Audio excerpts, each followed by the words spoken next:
After the identification of Boston bombing suspects through grainy security camera images, many cities began beefing up their network of cameras on city streets. The number of cameras on Cincinnati streets has increased over the years, and now there is a plan to beef up the number of officers who are watching those cameras to track criminals in real time.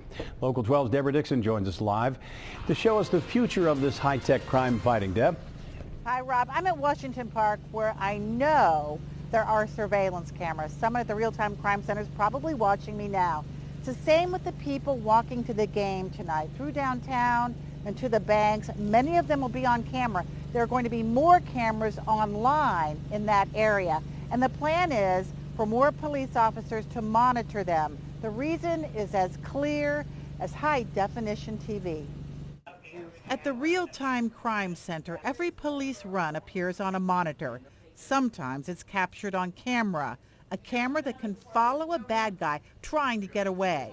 That's what happened after two men shot at each other on Ray Street.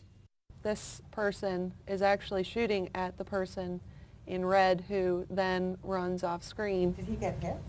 Yes. Specialist Yes. Heather Sadler moves the camera to follow the wounded man.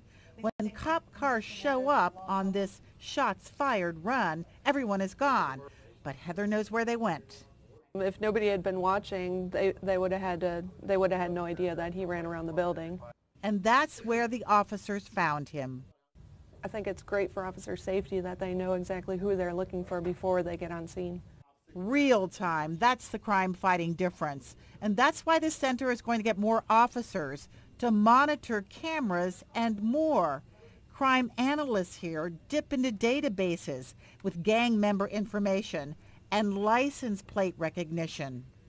Here's a history of this victim with these people. Here's some hangout locations, or here's possible. So they can make those analogies. Oh gosh, yeah, and they can, they can track these things. Bailey believes real time will become the nerve center of the police department.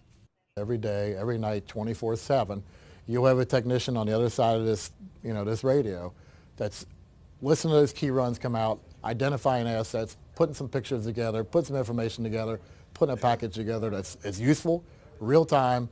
Some communities have been pushing for a stronger real-time crime center for years. We first thought it was going to be monitored 24/7, and the financial realities of that just didn't work out. So the fact that we're going to be able to add people to this is going to make it a much more useful, much more viable tool. Rob, whenever you're talking about surveillance cameras, you have some citizens saying they like it, it makes them feel safer, and then there's that debate with other people who say it kind of creeps them out that they're being watched. So, still, it is the future of policing. My goodness, I think London has 500,000 cameras, and we're just getting started, Rob. But the message is not getting through to the criminals, that they are always on camera, it seems anyway. How many cameras are there, Deb? Well, they don't really tell me how many cameras there are or where they are, because more and more go online all the time, and they can change them. If there's a trouble spot, they can move the camera. And they don't want the bad guys to know. And you know what? They don't seem to think about it. It doesn't seem to be on their mind right now that someone might be watching me, and that's exactly what they want, Rob. Isn't that something? If they knew they were on camera, though, maybe there'd be less crime. Maybe we need to tell them more, Deb. That's a good idea. I'll check on that. That's my next report. All right, sounds good. Thanks very much.